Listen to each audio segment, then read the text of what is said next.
الحمد لله نحمده ونستعينه ونستغفره ونؤمن به ونتوكل عليه ونعوذ بالله من شرور أنفسنا ومن سيئات أعمالنا من يهده الله فلا مضل له ومن يضلله فلا هادي له ونشهد أن لا إله إلا الله وحده لا شريك له ونشهد أن سيدنا ومولانا محمدا عبده ورسوله فقد قال الله تعالى في كلامه المجيد وفرقانه الحميد أعوذ بالله من الشيطان الرجيم بسم الله الرحمن الرحيم ولقد ذرأنا لجهنم كثيرا من الجن والإنس لهم قلوب لا يفقهون بها ولهم أعين لا يبصرون بها ولهم آذان لا يسمعون بها أولئك كالأنعام بل هم أضل وأولئك هم الغافلون وقال النبي صلى الله عليه وسلم وقال تعالى أيضا يا أيها الذين آمنوا اتقوا الله وكونوا مع الصادقين اللهم صل على محمد وعلى آل محمد كما صليت على إبراهيم وعلى آل إبراهيم إنك حميد مجيد اللهم بارك على محمد وعلى آل محمد كما باركت على إبراهيم وعلى آل إبراهيم إنك حميد مجيد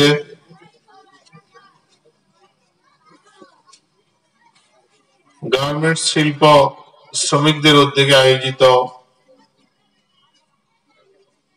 আজকের বাৎসরিক ওয়াজ মাহফিলের সম্মানিত সভাপতি সাহেব, মঞ্চে উপবিষ্ট উলামায়ে কেরাম, উপস্থিত দিনদার ধর্মপ্রাণ মুসলমান ভাইয়েরা ও আমার পর্দার আড়ালের মা ও বোনেরা, আমরা সর্বপ্রথম কৃতজ্ঞতা প্রকাশ করি সে মহান রব্বুল আলামিনের, যে মহান পরওয়ারদিগারে আলম লক্ষ কোটি মানুষ থেকে চুনে চুনে বেছে বেছে গার্মেন্টস শিল্প শ্রমিকদের উদ্যোগে আয়োজিত আজকে ২৭ কেন্দ্রীয় ঈদগাহ ময়দানের এই ওয়াজ মাহফিলে আমাদেরকে আসার, বসার, কিছু আলোচনা করার এবং কিছু শোনার তৌফিক দান করেছেন। এই জন্য আমরা সকলে সমস্বরে বলি আলহামদুলিল্লাহ।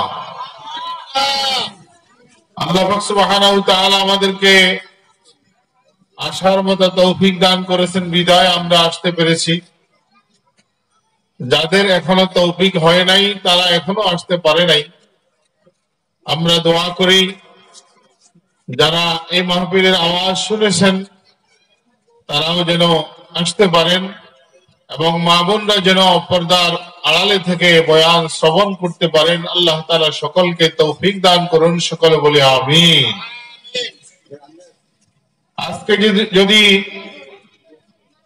এরকম কোন মাঠে ময়দানে গানের অনুষ্ঠান হতো এই মুহূর্তে যদি কোনো গানের কনসার্ট হতো তাহলে এরকম একটি বিশাল ময়দান কানায় কানায় পরিপূর্ণ হয়ে যেত, কথা ঠিক কিনা? কিন্তু আজকের এই কোরআনের মাহফিল, হাদিসের মাহফিল, ইসলামের মাহফিলে এত প্রচার আর প্রসার হওয়া সত্ত্বেও দেখা যায় অল্প কিছু মানুষ আজকের এই মাহফিলে উপস্থিত হয়েছে। তার একমাত্র কারণ আমাদের কোরআনের প্রতি মহব্বত কম, ইসলামের প্রতি মহব্বত কম, আমলের প্রতি আমাদের জজবা কম। যদি কোরআনের প্রতি মহব্বত আর ভালোবাসা বেশি থাকতো, আমলের প্রতি জজবা বেশি থাকতো, হক্কানি উলামায়ে কেরামের কথা আর বয়ান শোনার যদি জজবা আমাদের ফিকির আর বেশি থাকতো, তাহলে এই মুহূর্তে এই ময়দান ও কানায় কানায় পরিপূর্ণ হয়ে যেত, কথা ঠিক কিনা? আসল কথা হচ্ছে যেই জিনিস যত বেশি দামি, ওই দামি জিনিসের বাজারে, ওই দামি জিনিসের দোকানে মানুষ কম থাকে না বেশি থাকে? কম থাকে। বাজারে বিভিন্ন রকমের দোকান আছে, তরকারির দোকান আছে, মাছের দোকান আছে, কসমেটিকের দোকান আছে, স্বর্ণের দোকানও আছে। যেই পরিমাণ মানুষ মাছের দোকানে থাকে, যেই পরিমাণ মানুষ তরকারির দোকানে থাকে, যেই পরিমাণ মানুষ কসমেটিকের দোকানে থাকে এবং অন্যান্য দোকানে থাকে, ওই পরিমাণ মানুষ কি স্বর্ণ রূপার দোকানে যাইতে পারে? যাইতে পারে না। তার কারণ হচ্ছে স্বর্ণ এবং রূপার দাম অনেক, এটা সবাই ক্রয় করতে পারে না। যার কপাল ভালো, যার পকেট গরম, যার নিকটে হাজার হাজার টাকা থাকে, লক্ষ লক্ষ টাকা থাকে, এমন ব্যক্তিরাই স্বর্ণ রূপার দোকানে যায় আর স্বর্ণ রূপা ক্রয় করে, কথা ঠিক কিনা? কিন্তু মাছের দোকানে মাছ ক্রয় করার জন্য হাজার হাজার টাকার প্রয়োজন নেই, তরকারি ক্রয় করার জন্য হাজার হাজার টাকার প্রয়োজন নেই, সাধারণ পণ্য সামগ্রী ক্রয় করার জন্য লক্ষ লক্ষ টাকার প্রয়োজন নেই। অল্প কয়টি টাকা থাকলেই ওই সমস্ত দোকানে যাওয়া যায়, ওই সমস্ত দোকান থেকে পণ্য ক্রয় করা যায়। আজকে কোরআনের মাহফিল, হাদিসের মাহফিল, সুন্নতের মাহফিল, ওয়াজ মাহফিল, এই মাহফিল দুনিয়ার কোন স্বর্ণ রূপার দোকানের মূল্যের মতো নয়।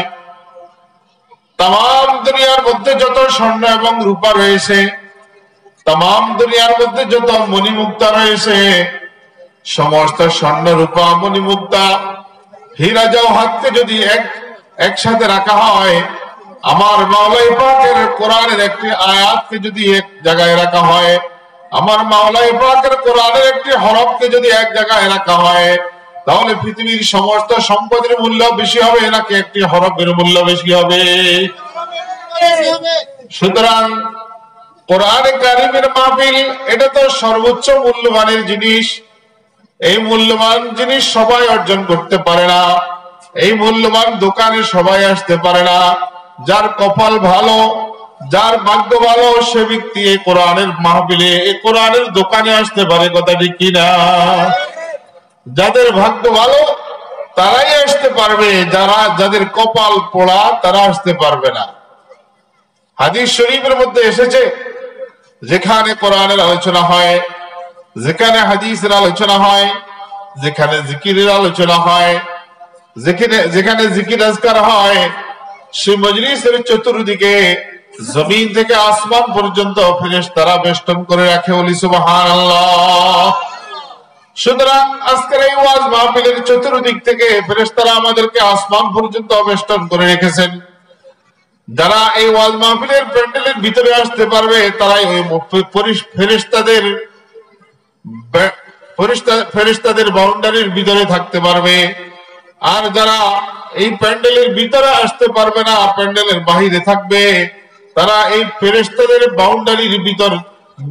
বাউন্ডারির থেকে বাদ হয়ে যাবে, কথা ঠিক কিনা? সুতরাং আল্লাহ পাক সুবহানাহু ওয়া তাআলা যে আমাদেরকে ফেরেশতাদের বাউন্ডারির ভিতরে আসার তৌফিক দান করেছেন, পৃথিবীর সবচেয়ে মূল্যবান এবং দামি দোকানে আসার তৌফিক দান করেছেন, এই জন্য আমরা আবারও শুকরিয়া আদায় করি আলহামদুলিল্লাহ।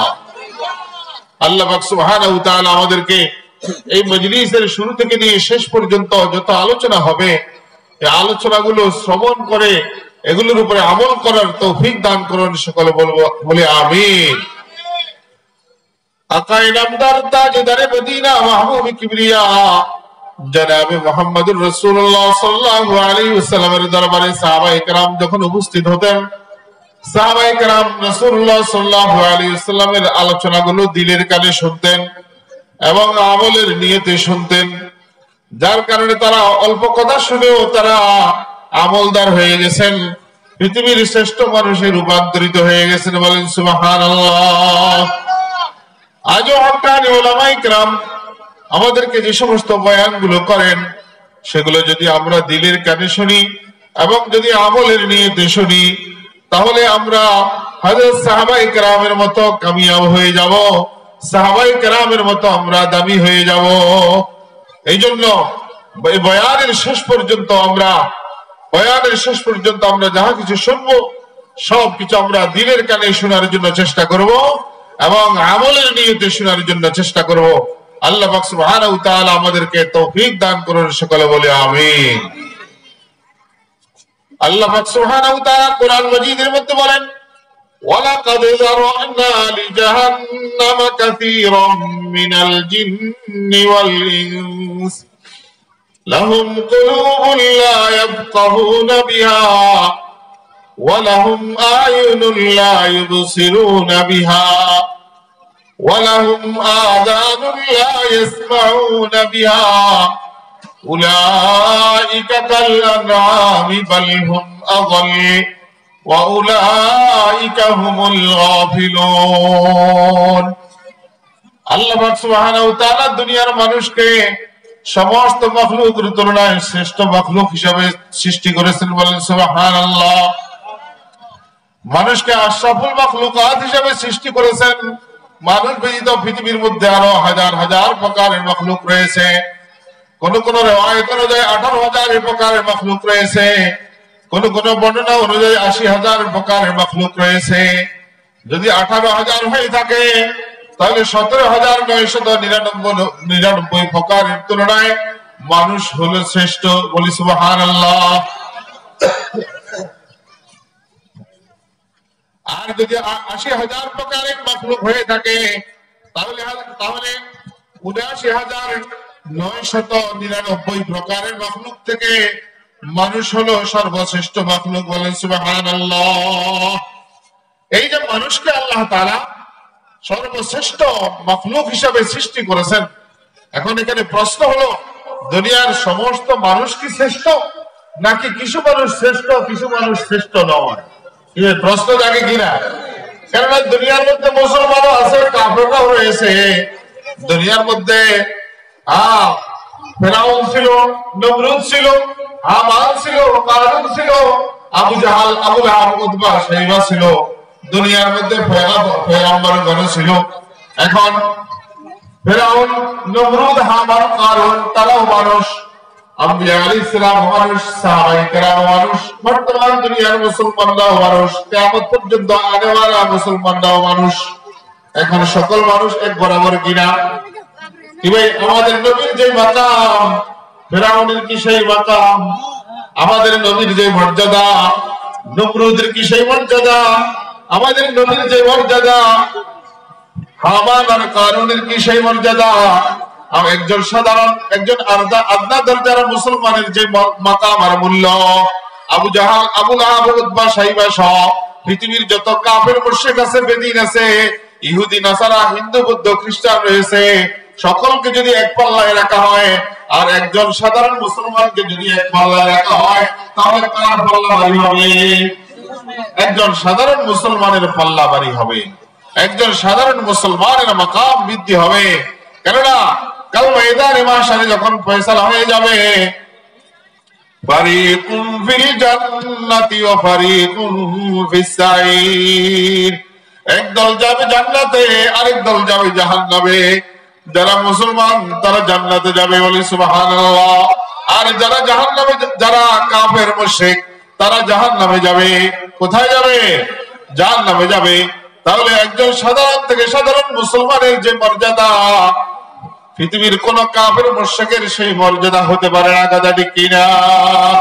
সুতরাং যদিও নাকি ব্যক্তিগতভাবে দুনিয়ার সকল মানুষের মর্যাদা বৃদ্ধি, সকল মানুষের মর্যাদা অনেক বেশি, অন্যান্য মাখলুকের তুলনায় বেশি, কিন্তু আমলের দৃষ্টিকোণ থেকে সকল মানুষের মাকাম একরকম নয়। সকল মানুষ পৃথিবীর সমস্ত মাখলুক থেকে শ্রেষ্ঠ নয়। যে ব্যক্তির ঈমান আছে, যে ব্যক্তি আমল করে, যে ব্যক্তি আল্লাহকে বিশ্বাস করে, নবী রাসূলকে বিশ্বাস করে, আখিরাতকে বিশ্বাস করে, আল্লাহ তাআলার সমস্ত গ্রন্থকে বিশ্বাস করে, জান্নাত জাহান্নামকে বিশ্বাস করে, ওই ব্যক্তির মাকাম হলো বেশি, কথা ঠিক কিনা? আল্লাহ পাক সুবহানাহু ওয়া তাআলা কোরআন মাজিদের মধ্যে বলেন, ওয়ালাকাদ যারানা লিজাহান্নামা কাসীরাম মিনাল জিন্নি ওয়াল ইনস। আমি জাহান্নামের জন্য অনেক জিন্নাত এবং অনেক মানুষকে সৃষ্টি করেছি। লাহুম কুলুবুন লা ইয়াফকাহুনা বিহা। আল্লাহ তাআলা বলেন, আমি মানুষকে কলব দিয়েছি, আমি মানুষকে অন্তর দিয়েছি আমার কথা বুঝার জন্য, আমার কথা বিশ্বাস করার জন্য, আমি আর নবী রাসূলের কথা বিশ্বাস করার জন্য। কিন্তু ওই কলব দ্বারা তারা আমার কথাকে বুঝে না, আমার কথা বুঝার চেষ্টা করে না, আমার নবী রাসূলের কথা বুঝার চেষ্টা করে না, আমার কোরআনের কথা বুঝার চেষ্টা করে না। লাহুম কুলুবুন লা ইয়াফকাহুনা বিহা ওয়া লাহুম আ'য়ুনুন লা ইউবসিরুনা বিহা। আমি মানুষকে চোখ দান করেছি আমার পথ দেখার জন্য, আমার কোরআনের পথ দেখার জন্য, আমার নবী রাসূলের পথ দেখার জন্য, নবী রাসূলের সুন্নাহর পথ দেখার জন্য, হক্কানি উলামায়ে কেরামের সঠিক পথ দেখার জন্য। কিন্তু তারা এই চোখ দিয়ে তারা সঠিক পথ দেখার চেষ্টা করে না, কথা ঠিক কিনা? তারা বাতিলের পথ দেখার চেষ্টা করে, তারা ইহুদি নাসারাদের পথ দেখার চেষ্টা করে, তারা গুনাহের পথ দেখার চেষ্টা করে, তারা টেলিভিশন দেখার জন্য চেষ্টা করে। ওয়ালাহুম আ'য়ুনুন লা ইউবসিরুনা বিহা ওয়ালাহুম আযানুন লা ইয়াসমাউনা বিহা। আমার মাওলাই কারীম বলেন, আমি মানুষকে কান দান করেছি আমার কথা শোনার জন্য, আমার নবী রাসূলের কথা শোনার জন্য, আমার কোরআনের কথা শোনার জন্য, আমার নবী রাসূলের সুন্নাতের কথা শোনার জন্য, হক্কানি উলামায়ে কেরামের বয়ান শোনার জন্য। কিন্তু কিছু মানুষ আছে যারা আমার কথা শুনে না, আমার কোরআনের কথা শুনে না, নবী রাসূলের কথা শুনে না, হক্কানি উলামায়ে কেরামের কথা শুনে না। ওয়ালাহুম আযানুন লা ইয়াসমাউনা বিহা। আমার আল্লাহ পাক সুবহানাহু ওয়া তাআলা তাদের ব্যাপারে বলেন, উলাইকা কাল আনাম। তারা হলো চতুষ্পদ জন্তুর মতো, বলেন নাউযুবিল্লাহ। তারা কাদের মতো? কথা কয় না। তারা চতুষ্পদ জন্তুর মতো। কে বলেছেন? আল্লাহ বলেছেন। তাহলে দুনিয়ার মধ্যে যারা হিন্দু, বৌদ্ধ, ইহুদি, নাসারা, খ্রিস্টান, যত কাফের মুশরিক রয়েছে, তারা যদি ঈমান না আনে, ঈমান নাইলে যদি কাফের অবস্থায় মৃত্যুবরণ করে, তাহলে এরা যদি রাখি দুনিয়ার সমষ্টিগত মানুষ, সমষ্টিগত মাখলুকের তুলনায় শ্রেষ্ঠ, কিন্তু এরা কিন্তু আমলের দৃষ্টিকোণ থেকে এরা চতুষ্পদ জন্তুর থেকেও নিকৃষ্ট, কথা ঠিক কিনা? উলাইকা কাল আনাম। আল্লাহ তাআলা বলেন, এরা হলো চতুষ্পদ জন্তুর মতো। শুধু মাত্র যে চতুষ্পদ জন্তুর মতো তাই বলেন নাই, বরং আল্লাহ তাআলা আরো সামনে বলেছেন, বালহুম আযাল, বরং এরা চতুষ্পদ জন্তুর থেকেও আরো নিকৃষ্ট, বলেন নাউযুবিল্লাহ। কে বলেছেন? আল্লাহ বলেছেন। যারা খোদার কথা মানে না তারা চতুষ্পদ জন্তুর থেকেও নিকৃষ্ট, যারা খোদার কথা মানে না তারা চতুষ্পদ জন্তুর থেকেও নিকৃষ্ট। যারা নবী রাসূলের কথা মানে না তারা হাইওয়ান জানোয়ার থেকে নিকৃষ্ট। যারা কোরআনের কথা মানে না, যারা হাদিসের কথা মানে না, হক্কানি উলামায়ে কেরামের কথা মানে না, তারা চতুষ্পদ জন্তুর থেকেও নিকৃষ্ট। কিন্তু যারা কোরআনের কথা মানে, হাদিসের কথা মানে, নবী রাসূলের কথা মানে, হক্কানি উলামায়ে কেরামের কথা মানে, তারা হলো উত্তম উত্তম জাতি। বলেন সুবহানাল্লাহ। সুতরাং আল্লাহ পাক সুবহানাহু ওয়া তাআলা আমাদেরকে ঈমানদার হওয়ার তৌফিক দান করেছেন। আল্লাহ তাআলা আমাদেরকে মুসলমান হওয়ার তৌফিক দান করেছেন। আমরা আল্লাহর কথা মানবো, আমরা রাসূলের কথা মানবো, আমরা কোরআন এবং হাদিসের কথা মানবো, হক্কানি উলামায়ে কেরামের কথা মানবো, তাহলে আমরা শ্রেষ্ঠ উম্মতের দাবিদার হতে পারবো। কথা ঠিক কিনা? কে কে শ্রেষ্ঠ উম্মতের দাবিদার হওয়ার জন্য রাজি আছেন? হাত তুলেন। আল্লাহু আকবার। আল্লাহ পাক সুবহানাহু ওয়া তাআলা সকলকে তৌফিক দান করুন। সকলে বলে আমিন।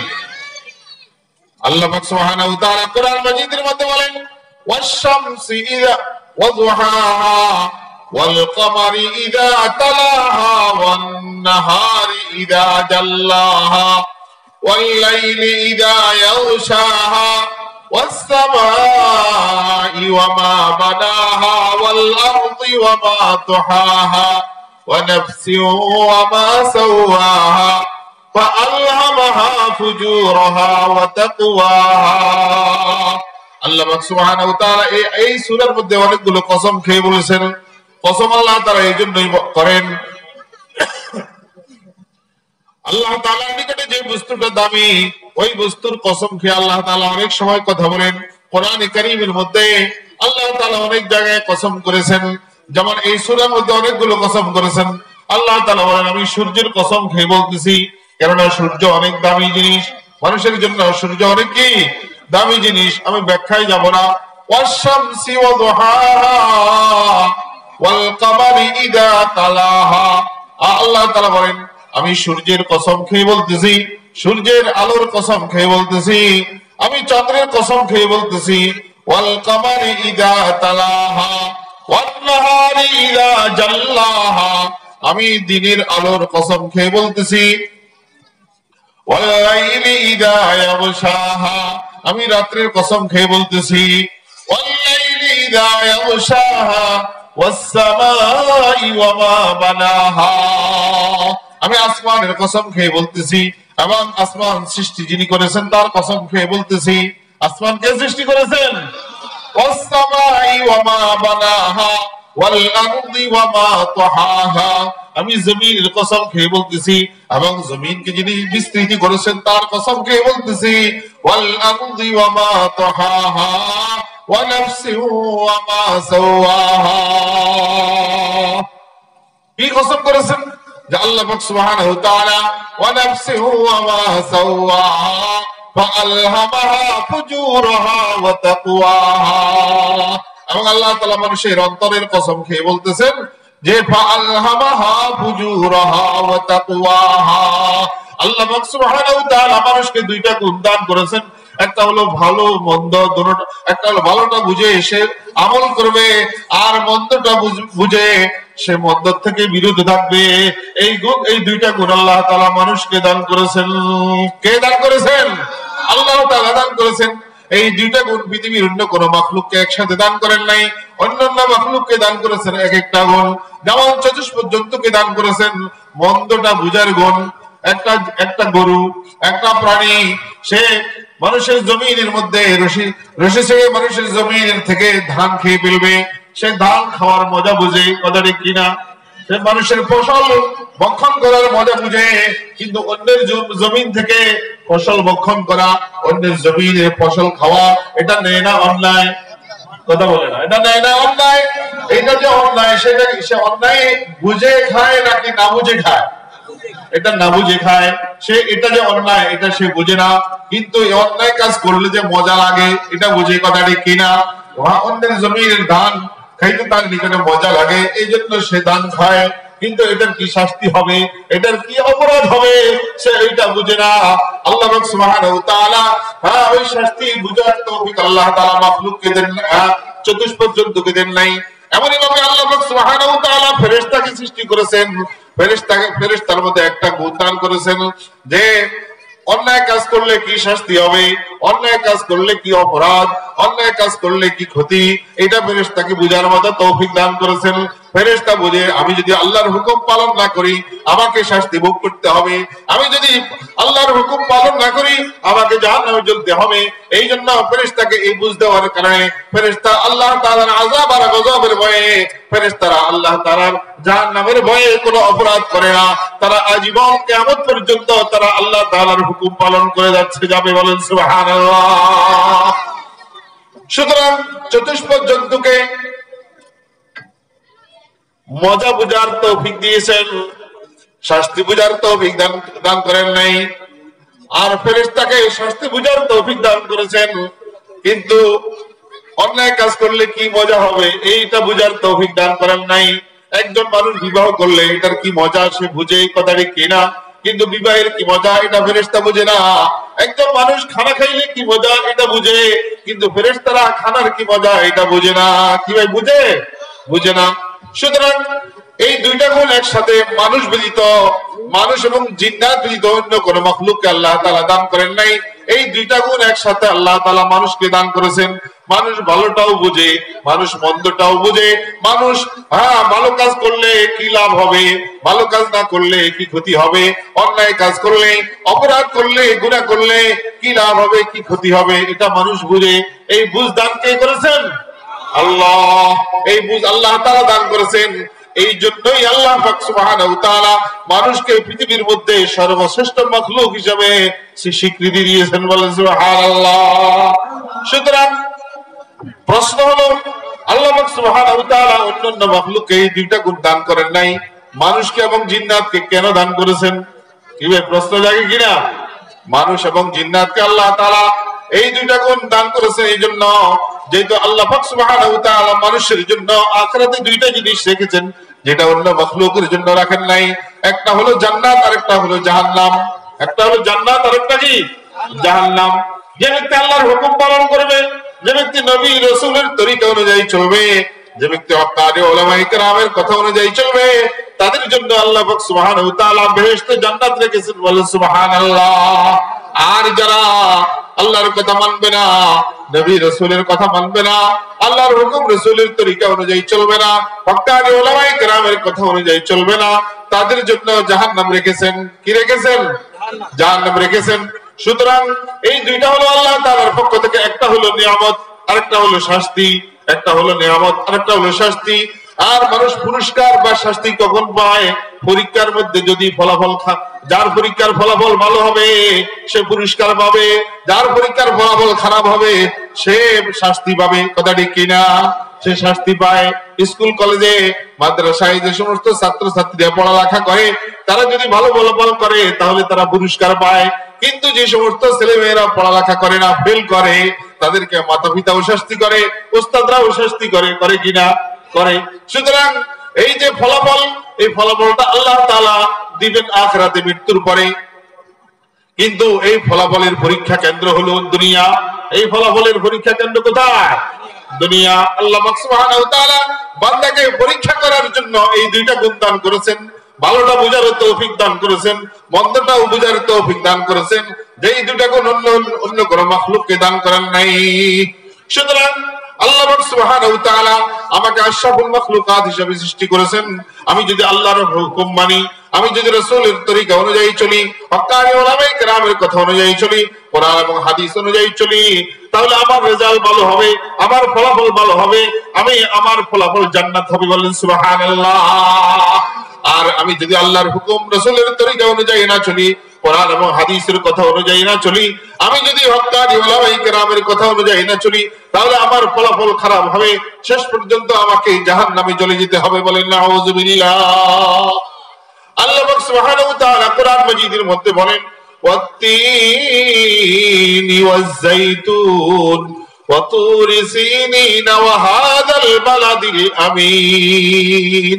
আগের যে সূরা আমি তেলাওয়াত করেছি ওই সূরার মধ্যে আল্লাহ তাআলা অনেকগুলো কসম খেয়েছেন। এই সূরার মধ্যে আল্লাহ তাআলা 4টা কসম খেয়ে বলতেছেন, ওয়াত-তিন, আমি 3 ফলের কসম খেয়ে বলতেছি, ওয়াজ-যাইতুন, আমি যাইতুনের ফলের কসম খেয়ে বলতেছি, ওয়া তুরি সিনিন, এবং তুর পর্বতের কসম খেয়ে বলতেছি, ওয়াহাদাল বালাদিল আমিন, এবং এই নিরাপদ শহর অর্থাৎ মক্কা নগরীর কসম খেয়ে বলতেছি। কি কসম খেয়ে বলতেছেন?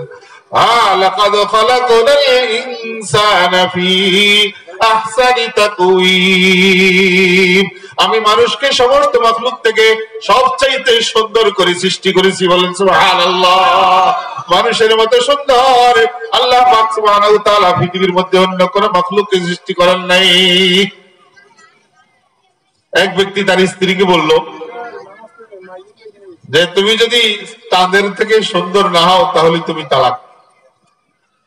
স্ত্রী কালো, স্ত্রী কি কালো, স্বামী বলছে তুমি যদি চাঁদের থেকে সুন্দর না হও তাহলে তুমি কি 3 তালাক। এখন স্ত্রী দেখলো আরে আমি তো কালো মানুষ, কালো মহিলা, আমি তো তালাক হয়ে গেছে। চাঁদ কত সুন্দর, ওই যে চাঁদ দেখা যায় কিনা আসমানের দিকে তাকান সবাই, অনেক সুন্দর। এখন এই মহিলা বিভিন্ন মানুষের নিকটে ফতুয়া তালাশ করার জন্য গেল, প্রফেসরের নিকটে যায়, ডাক্তারের নিকটে যায়, ইঞ্জিনিয়ারের নিকটে যায়, তারা সবাই বলছে, সবাই বলে তুমি তালাক হয়ে গেছে। কেন? তুমি একদম কালো মহিলা, চাঁদ কত সুন্দর, তুমি তো চাঁদের থেকে সুন্দর নাও, সুতরাং তোমার স্বামীর কথা অনুযায়ী তুমি কি হয়ে গেছো? তালাক হয়ে গেছে। শেষ পর্যন্ত এই মহিলা একজন বিজ্ঞ আলেম মুফতির নিকটে গেল, মুফতি সাহেবের নিকটে গিয়ে এই ফতুয়া জিজ্ঞেস করেছে। মুফতি সাহেব বলছেন যে না তুমি তালাক হও নাই। বলে সুবহানাল্লাহ।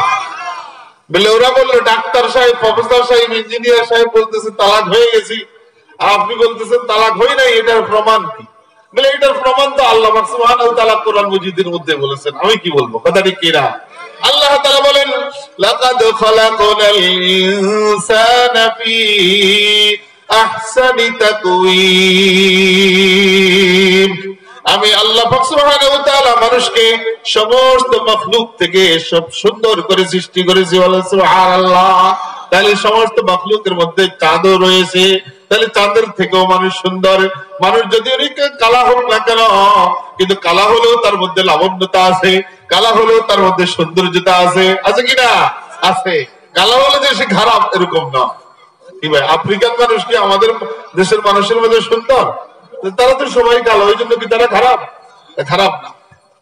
যাই হোক, আল্লাহ সুবহানাহু ওয়া তাআলা আমাদেরকে শ্রেষ্ঠ মাখলুক হিসেবে সৃষ্টি করেছেন, এই জন্য সেই শ্রেষ্ঠত্ব আমাদেরকে বজায় রাখতে হবে। রাজি আছি তো সবাই ইনশাআল্লাহ? আল্লাহ সুবহানাহু ওয়া তাআলা কোরআন মাজিদের মধ্যে বলেন ফাআম্মা মান তাগা ওয়া আসারাল হায়াতাদ দুনিয়া ফাইন্নাল জাহিমা হিয়াল মাওয়া, যারা অবাধ্য হয়ে চলবে,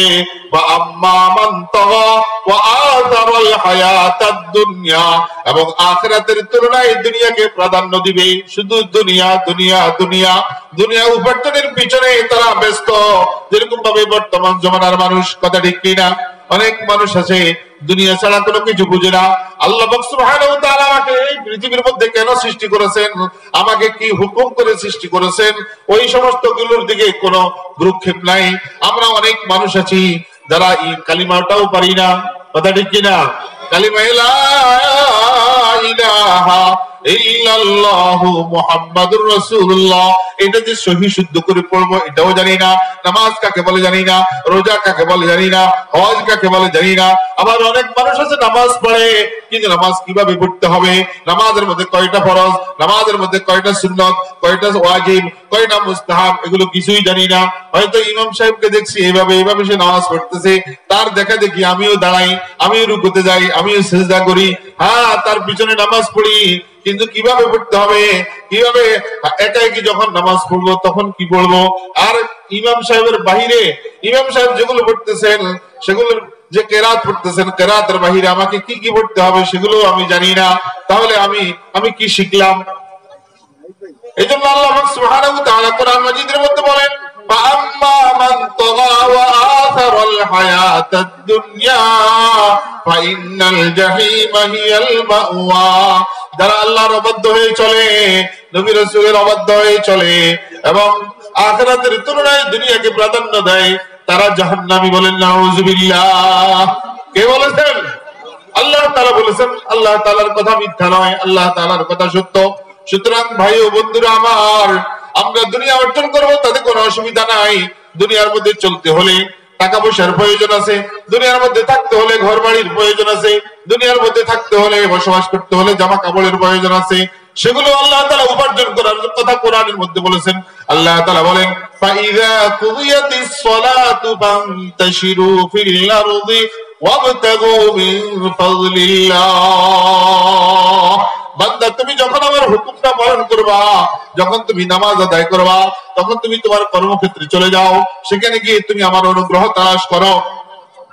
তুমি জমিনের মধ্যে ফসল ফলাও, তুমি ফসল আমার থেকে তালাশ করো। তুমি গার্মেন্টসে চাকরি করো, সেখান থেকে তুমি পারিশ্রমিক আমার থেকে তালাশ করো। তুমি কি করো, অফিস আদালতে চাকরি করো, সেখান থেকে অনুগ্রহ আমার থেকে তালাশ করো। তুমি যেটা পাবা এটা তোমার মনে করিও না, এটা তোমার তুমি তোমার শক্তি বলে তুমি অর্জন করেছো এই কথা বলিও না। তুমি জমিনের মধ্যে চাষাবাদ করেছো, আরে বান্দা তুমি তো জমিনের মধ্যে হাল চাষ করেছো, তারপরে মাটির নিচে বীজ বপন করে রেখে এসেছো। তোমার কোনো ক্ষমতা নাই, পৃথিবীর কোনো মানুষের ক্ষমতা নাই। পৃথিবীর সমস্ত মাখলুক কিয়ামত পর্যন্ত, সমস্ত মানুষ কিয়ামত পর্যন্ত একসাথে হয়ে যদি চেষ্টা করে, তাহলে একটা ধান থেকে একটা অঙ্কুর বের করতে পারবে না। কথা ঠিক কিনা? একটা বীজ থেকে একটা অঙ্কুর বের করতে পারবে না। একটা নারিকেল, একটা গাছ থেকে একটা নারিকেল বের করতে পারবে না। একটা কলা গাছ থেকে কলা বের করতে পারবে না। একটা আপেল গাছ থেকে আপেল বের করতে পারবে না। এই সমস্ত গুলো দেওয়ার মালিক কে? আল্লাহ তাআলা বলেন, আরে বান্দা তোমাকে বলছি কাজ করার জন্য, তুমি কাজ করো, তুমি হাল চাষ করো, তুমি জমিনের মধ্যে ফসল বুনে আসো। সেখান থেকে ফসল দেওয়ার মালিক তুমি না, সেখান থেকে ফসল বের করার ক্ষমতা তোমার নাই, পৃথিবীর কোনো মাখলুকের নাই। সেখান থেকে ফসল বের করার মালিক আমি আল্লাহ। কথা ঠিক কিনা? সুতরাং যে ফসল তোমার ঘরে আসবে এটা আমার অনুগ্রহ। বান্দা তুমি ব্যবসা করতেছ, ব্যবসা করে যেটা লাভবান হইতেছ, এই লাভবান, এই যে লাভ তুমি পেয়েছ, এটা হলো আমার অনুগ্রহ। তুমি শ্রমিক, তুমি শ্রম দিচ্ছ, তুমি গার্মেন্টসে কাজ করতেছ। মালিক ইচ্ছা করলে তোমাকে 1 মাস 2 মাস 3 মাসের বেতন নাও দিতে পারে। অনেক মালিক আছে যারা এরকম শ্রমিকদেরকে বঞ্চিত করে। কথা ঠিক কিনা? বঞ্চিত করে, সে পালায় চলে যায়, তখন তো তুমি কিছু পাও না। কিন্তু বান্দা তুমি দৈনন্দিন কাজ করে যেটা পাও, তুমি সপ্তাহে কাজ করে যেটা পাও, যেটা মাসে কাজ করে যেটা পাও, এটাকে তুমি আমার অনুগ্রহ মনে করো। বলেন সুবহানাল্লাহ। বান্দা তুমি অফিসে চাকরি করো, মাস শেষে তুমি বেতন পাও, এটাকে তুমি আমার অনুগ্রহ মনে করো। এটাকে তোমার মনে করিও না, তোমার মনে করিও না। আজকের দুনিয়ার মধ্যে আমরা তো সবাই আমার সবকিছু আমার মনে করতেছি। কথা ঠিক কিনা? আমরা যদি আমার না মনে করি, আমরা আল্লাহর মনে করি, তাহলে আমাদের আকীদার বিশ্বাস ঠিক হবে, আমাদের আমলও দুরুস্ত হবে। কথা ঠিক কিনা?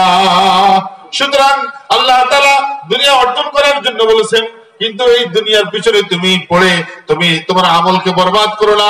তোমার প্রয়োজন আছে দুনিয়া। বান্দা তুমি একটা বাড়ি করবা, 5 তলা 10 তলা 20 তলা একটা বাড়ি করবা। ওই বাড়ির মধ্যে বিভিন্ন রকমের কামরা থাকে, বসবাসের কামরা থাকে, পাক করার কামরা থাকে, মেহমানদারির কামরা থাকে, আবার বাথরুমও থাকে। কথা ঠিক কিনা? তুমি একটা বাড়ি করলা, ওই বাড়ির মধ্যে যদি তুমি বাথরুম তৈরি করো, তাহলে তোমার এই বাড়ির দাম আছে। এই বাড়িতে তুমিও বসবাস করবা, অন্যদের নিকটে ভাড়াই দিতে চাইলেও তুমি ভাড়াই দিতে পারবা। মানুষ তোমার এই বাড়িটাকে ভাড়াই নিবে, বলবে এই বাড়ির মধ্যে শয়নের কক্ষ আছে, ড্রেসিং রুম আছে, মেহমানখানা রয়েছে, বাথরুম রয়েছে। কথা ঠিক কিনা? কিন্তু যদি আপনি সবকিছু ব্যবস্থা করলেন, বাথরুম তৈরি করলেন না, আপনি নিজেও ওই বাড়িতে থাকবেন না, অন্য কোনো ব্যক্তিও আপনার এই বাড়ির কোনো মূল্যায়ন করবে না। করবে? বলবে এই বাড়ির মধ্যে বাথরুম নাই, এই বাড়ির কোনো মূল্য নাই। তাহলে বাথরুম থাকার কারণেও আপনার বাড়ির মূল্যায়ন হয়ে গেছে। বন্ধুরা আমার, এই দুনিয়াটা হলো বাথরুমের মতো। আল্লাহ পাক সুবহানাহু ওয়া তাআলা আমাদেরকে এই পৃথিবীর মধ্যে প্রেরণ করেছেন আল্লাহর ইবাদত পালন করার জন্য, আল্লাহর হুকুম পালন করার জন্য। কিন্তু এই দুনিয়ার মধ্যে কিভাবে বসবাস করবে আল্লাহ তাআলা সেটাও বলে দিয়েছেন। এখন আমরা যদি আল্লাহর হুকুম পালন না কইরা দুনিয়াকে শুধু দুনিয়াটাই আমার নাজ নিয়ামত, দুনিয়ায় আমার মূল মাকসাদ এটা মনে করি, তাহলে আমরা ক্ষতিগ্রস্ত হয়ে যাব। আসলে দুনিয়াটা হলো একটা বাথরুমের মতো। কিসের মতো? বাথরুমের মতো। আপনি আপনার বাড়ির বাথরুম যেরকম ভাবে ব্যবহার করতেছেন, প্রয়োজনে আপনি বাথরুমে যান, বাথরুম সেরে আবার চলে আসেন। বাথরুমে কেউ কি করে না, সেখানে বসে বসে খানা খায় না। বাথরুমের মধ্যে কেউ আরাম করে না, বাথরুমের মধ্যে কেউ শোয়ার জন্য চায় না। কি চায়? চায় না। অর্থাৎ বাথরুমকে কেউ আন্তরিকভাবে ভালোবাসে না, বাথরুমকে কেউ মোহাব্বত করে না, বরং বাথরুমকে মনে করে এটা আমার প্রয়োজনীয় জিনিস, আমি এখানে প্রয়োজন সারার জন্য যাব। সুতরাং এই দুনিয়াটাও আমার জন্য প্রয়োজনীয় জিনিস। দুনিয়ার যত মাল ও আসবাব আছে, ঘর বাড়ি ধন সম্পদ, সব হলো আমার প্রয়োজনীয়, এটা আমি প্রয়োজনে ব্যবহার করব। আল্লাহ তাআলা আমাকে প্রয়োজনে ব্যবহার করার জন্য অনুমতি দিয়েছেন, কিন্তু এটাকে অন্যায়ভাবে তাসাররুফ করার, অন্যায়ভাবে ব্যবহার করার আল্লাহ তাআলা অনুমতি দেন নাই। কথা ঠিক কিনা? এই জন্য দুনিয়া আমাদের প্রয়োজন আছে, দুনিয়াকে আমরা দিনের মধ্যে জায়গা দিব না। দেখেন একজন নৌকার মাঝি, সে যখন নদীর মধ্যে নৌকা চালায়, ওই নৌকার জন্য পানির প্রয়োজন আছে, আছে কিনা? পানি ব্যতীত কেউ নৌকা চালাইতে পারবে না। সুতরাং নৌকার সাথে পানির সাথে অন্তরঙ্গ বন্ধুত্ব, পানি ব্যতীত নৌকা চলে না। কিন্তু নৌকার মাঝি কখনো এই কথা মনে করে না, আরে আমার জন্য, নৌকার জন্য তো অন্তরঙ্গ বন্ধুত্ব হলো পানি, সুতরাং এই পানিকে আমি নৌকার ভিতরে স্থান দিই, এই পানিকে নৌকার ভিতরে আমি আশ্রয় দিই। কিভাবে দেয় কেউ? কারণ সে মনে করে যদি নাকি নৌকার সাথে পানির সাথে অন্তরঙ্গ বন্ধুত্ব, পানি ব্যতীত নৌকা চলতে পারবে না। কিন্তু সেই মনে করে এই বন্ধুত্ব মূলত আন্তরিক না, এই বন্ধুত্ব কোনো কি নয়, আন্তরিক না। কেননা এই পানিকে যদি নৌকার ভিতরে জায়গা দেয়, তাহলে এই পানি নৌকাকে ডুবাবে এবং নৌকার মাঝিকে ডুবাবে। কথা ঠিক কিনা? এই জন্য নৌকার জন্য যেরকম ভাবে পানির প্রয়োজন আছে, কিন্তু পানিকে নৌকার ভিতরে জায়গা দেয় না। এই দুনিয়াটাও আমাদের জন্য প্রয়োজন আছে, দুনিয়ার আসবাবপত্র আমাদের জন্য প্রয়োজন আছে, কিন্তু এটাকে আমরা দিলের মধ্যে জায়গা দিব না, এটাকে আমরা বাথরুমের মতো আমরা ব্যবহার করবো। কথা ঠিক কিনা? আল্লাহ পাক সুবহানাহু ওয়া তাআলা আমাদেরকে সহিভাবে আমল করার তৌফিক দান করেন, সকলে বলুন আমিন। সুতরাং আল্লাহ তাআলা বলেন, فَأَمَّا مَنْ طَغَى وَآثَرَ الْحَيَاةَ الدُّنْيَا فَإِنَّ الْجَحِيمَ هِيَ الْمَأْوَى وَأَمَّا مَنْ خَافَ مَقَامَ رَبِّهِ وَنَهَى النَّفْسَ عَنِ الْهَوَى فَإِنَّ الْجَنَّةَ هِيَ الْمَأْوَى। আর যারা আল্লাহকে ভয় করে, وَأَمَّا مَنْ خَافَ مَقَامَ رَبِّهِ এবং মানুষের তারা নিজের মনকে প্রবৃত্তির পূজারি থেকে বিরত রাখে, প্রবৃত্তির চাহিদা থেকে বিরত রাখে, শয়তানের কথা অনুযায়ী চলার থেকে মনকে বিরত রাখে। وَأَمَّا مَنْ خَافَ مَقَامَ رَبِّهِ وَنَهَى النَّفْسَ عَنِ الْهَوَى فَإِنَّ الْجَنَّةَ هِيَ الْمَأْوَى। তাদের জন্য জান্নাতে মাওয়া রয়েছে, বলেন সুবহানাল্লাহ। তাদের ঠিকানা কোথায়? জান্নাত। কথা বলে না, তাদের ঠিকানা কোথায়? আমরা জান্নাত থেকে এসেছি, আবার জান্নাতে যাব। রাজি আছি তো সবাই ইনশাআল্লাহ? আল্লাহ তাআলা আমাদেরকে জান্নাতের আমল করার তৌফিক দান করুন, সকলে বলেন আমিন। সুতরাং আমাদেরকে আল্লাহ তাআলা নফস দিয়েছেন, মন দিয়েছেন। এই মনের মধ্যে আমি একটু আগে আলোচনা করেছি, মন যেরকম ভাবে ভালো কাজ করতে চায়, এরকম ভাবে মন খারাপ কাজও করতে চায়, চায় কিনা? যদি কোনো ব্যক্তির মন খারাপ কাজ করতে না চায়, তাহলে মনে করতে হবে সে আসলে হাকিকতে সে মানুষ নয়, সে ফেরেশতা হবে। কথা ঠিক কিনা? সে কি হবে? কেননা ফেরেশতা কখনো খারাপ কাজ করতে চায় না। আপনি যদি মানুষ হন, তাহলে অবশ্যই আপনার প্রবৃত্তির চাহিদা অনুযায়ী গুনাহ করতে মনে চাইবে। আমাদের গুনাহ করতে মনে চাই কিনা? মনে চায়, গুনাহ করতে মনে চায়। কিন্তু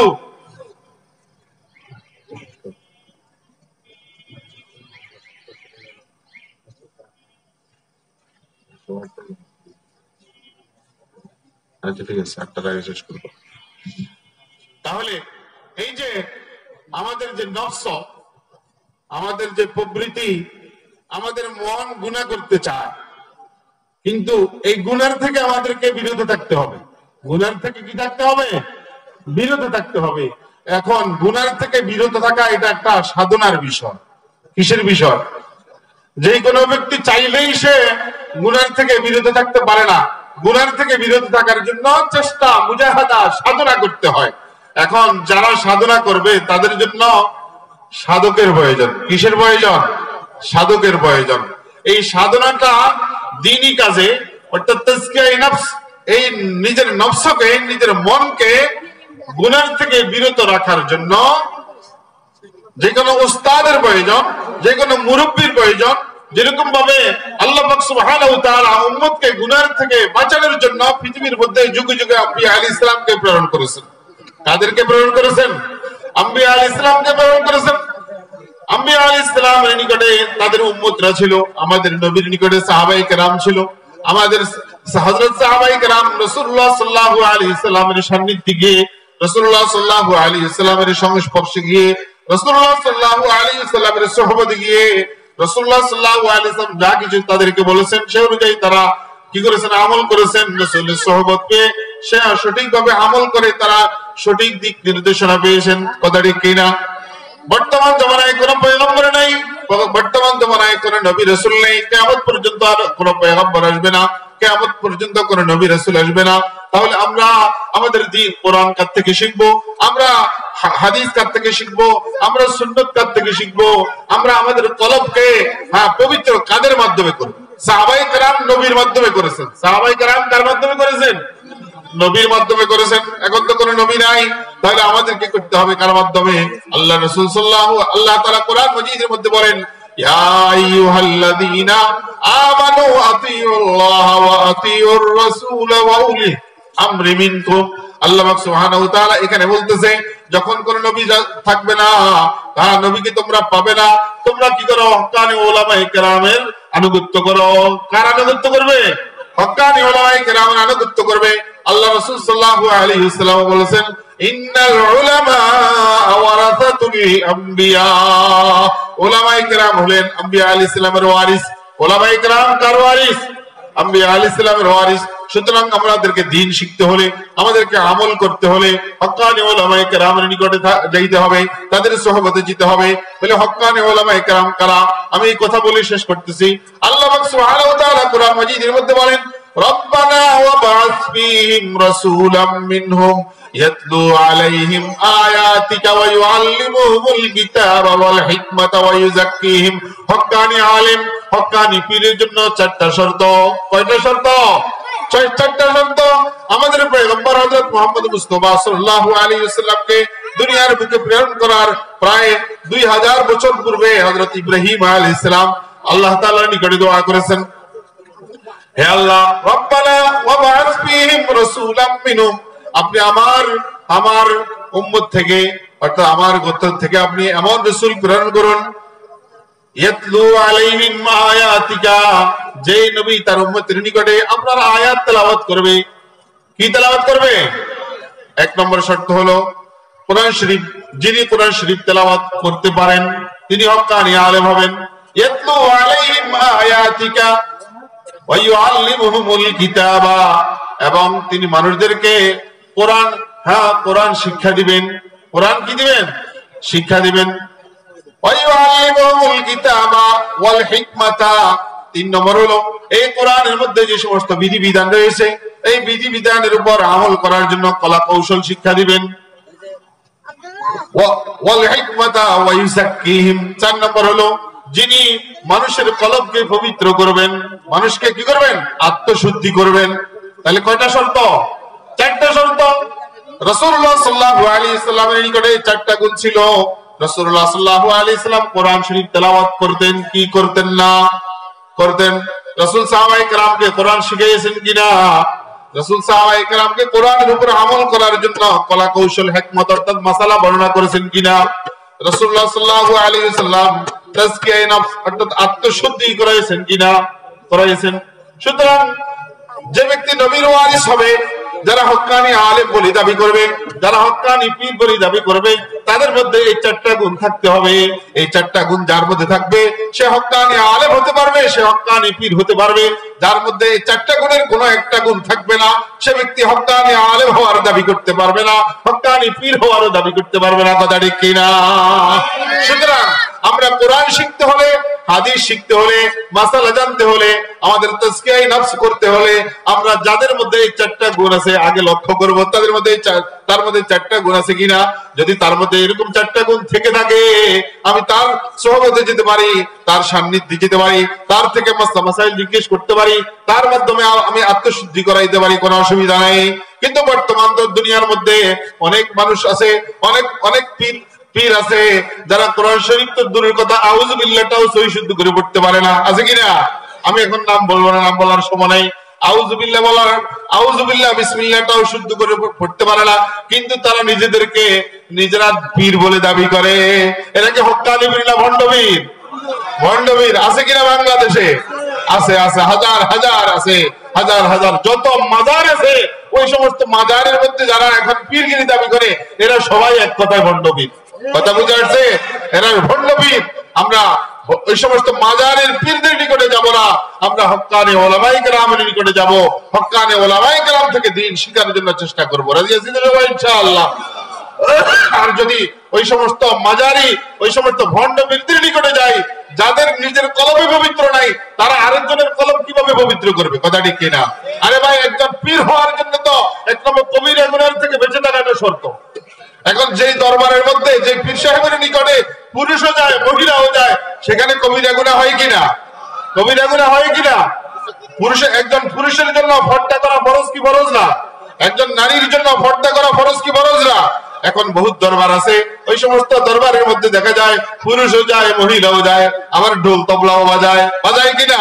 ঢোল তবলাও বাজানো এটাও হারাম, এটাও নাজায়েজ, এটাও কবিরা গুনাহ। আবার একই মজলিসের মধ্যে পুরুষ এবং মহিলা থাকা এটাও কবিরা গুনাহ। সুতরাং যে পীরের দরবারে কবিরা গুনাহ হয় ওই পীর কি হক্কানি হতে পারে নাকি ভণ্ড? সে ভণ্ড।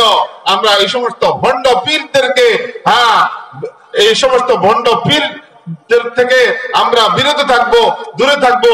এই সমস্ত ভণ্ড পীররা যারা, যাতে করে আমাদের সমাজের মধ্যে তারা কখনো প্রতিষ্ঠিত না হতে পারে, সমাজের মধ্যে যাতে তারা কোনো আশ্রয় না পাইতে পারে, এই জন্য আমাদের সকলকে সচেষ্ট থাকতে হবে। কথা ঠিক কিনা?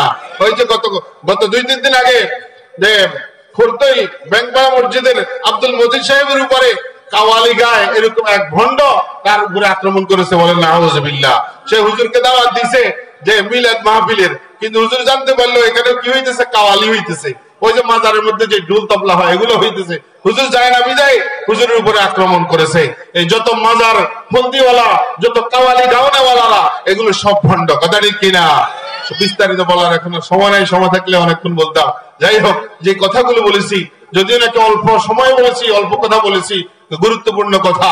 আল্লাহ পাক সুবহানাহু ওয়া তাআলা আমাদেরকে এই কথাগুলোর উপরে সহিভাবে আমল করার তৌফিক দান করেন। সকলে বলে আমিন। ওয়া আখিরু দাওয়ানা আনিল হামদুলিল্লাহি রাব্বিল আলামিন।